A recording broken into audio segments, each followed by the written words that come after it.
During the first anniversary of President Yoon Suk Yeol's inauguration, a public garden for children has opened near the leader's office in Yongsan.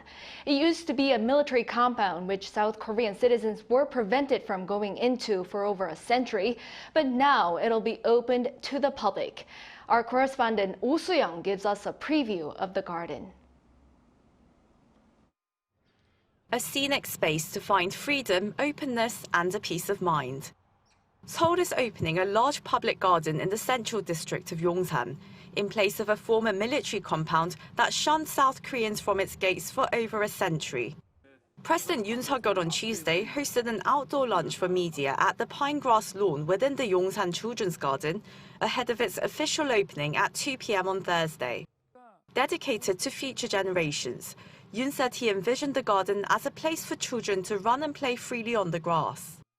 Thursday's opening comes just a few days before the first anniversary of President Yoon's inauguration. The timing highlighted the South Korean leader's push for freedom and openness as he expressed willingness to spend more time with media to communicate freely and asked them to help in building a brighter future for the nation.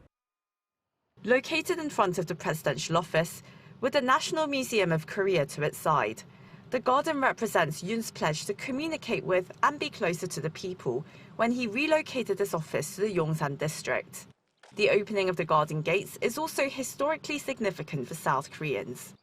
The 230,000 square meters of greenery is now being returned to the Korean public after it was occupied for 120 years, first by Imperial Japanese troops who installed the main entrance, then gradually converted into a US military base upon South Korea's liberation in 1945. Soon it will be open to all, featuring a huge lawn area as its centerpiece with a sports field to its east.